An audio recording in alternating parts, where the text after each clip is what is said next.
Hey, this is Caleb. Thanks for joining us here at Millennial Z for our 101 guide to the legendary item system in the Lord of the Rings Online. In this part, we're going to focus on obtaining the items and the quests involved directly afterwards. Stick around for the last portion of the video where we will review the basics around maintaining your items.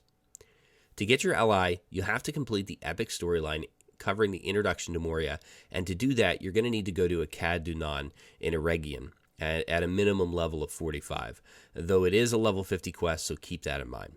Just so you know, an appropriate level hunter has a fellowship port to a Cad Dunan, so if you ask around, you may be able to find someone willing to port you there.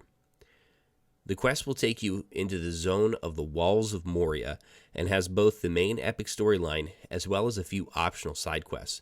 The side quests do have some decent rewards and of course XP, so I do recommend you do them on your way, but they are optional.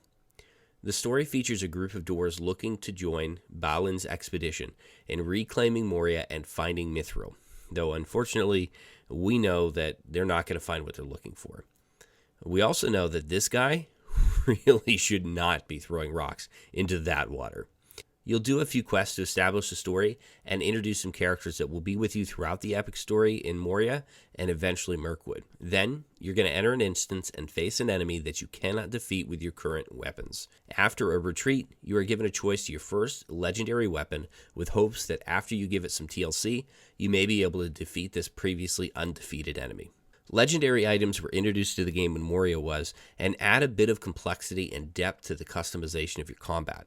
Each item can receive XP as you quest and kill mobs, and the result of the levels gained are points that you use to apply to legacies. These legacies are what set the allies apart from your current weapon, as they offer not only increased damage, but also a wide variety of improvements to your skills and overall performance. One of the first comments I hear from players new to their LIs is that their current weapon does more damage or has better stats than the LI does. And at first that can be true, but as you level along and add points to your legacy, overall you're going to find a huge advantage. Alright, so let's take a look at what happens next. You're going to be given a quest to visit Dethalion in Rivendell, and he's going to tell you to check out this Forge Master. So the Forge Master and Relic Master are really critical to maintaining your weapon, and they're going to be pretty critical throughout the rest of your game. So the first thing you're going to do is go to the Forge Master and identify your weapon. Each weapon starts with a random selection of legacies. So as you identify that, it will reveal the legacies that that particular item has. All right, now once that's done, it shows you the three legacies you start out with. It gives you tooltips along the way, so if you are new, it's not a bad thing to read those. And as you can see, these are going to directly affect my skills. After you identify your item and see the legacies that you're starting with, you're going to be tasked with slotting a relic onto your legendary weapon. Shift I will bring up your legendary item panel.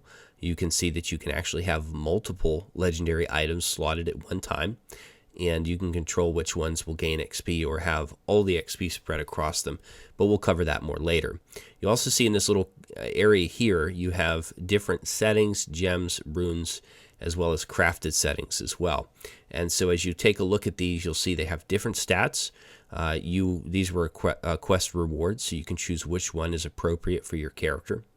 And then to slot it, you can either left click and choose slot, or you can just drag it up and place it into the appropriate slot up above. Now once you get that taken care of, you'll close out, you'll speak to Dethalion again to complete the quest, and the next quest you're going to be given, you'll see that you're given runes as a quest reward here, as well as a legendary item title, which changes the type of damage that your weapon does.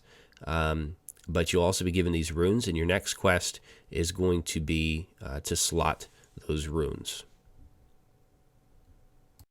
And so these quests serve as an introduction to how to maintain and take care of your legendary weapon as far as the settings and runes, identifying, and so on are concerned. The next thing you're going to do is you're going to be given a quest to go gain 10 levels on your item on your legendary weapon. Those levels can be gained, I believe, just about anywhere. We chose to quest in Eregion since that's where we were at.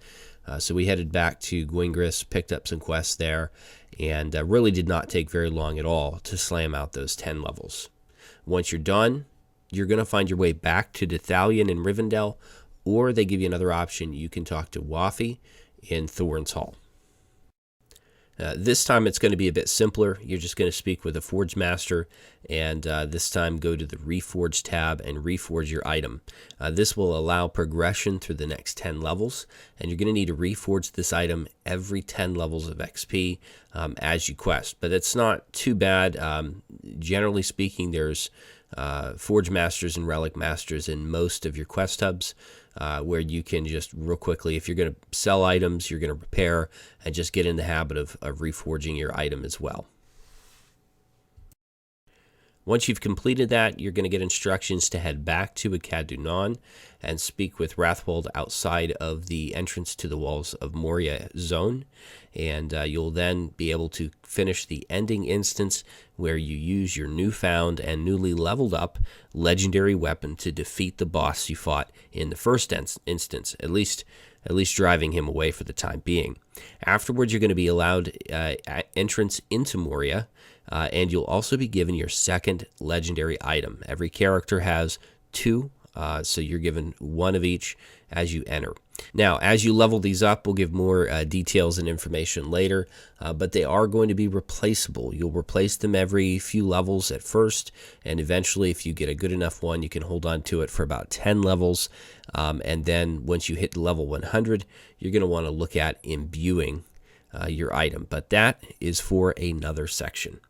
All right, thanks for sticking around. I hope that this was helpful to you and answered the questions that you might have as you're looking into just getting your legendary items. We'll do part 2 at some point here and roll out a bit more detail surrounding the imbuing of your items, as well as more detail in what you might be looking for in maintaining them. All right, thanks a lot, and happy hunting.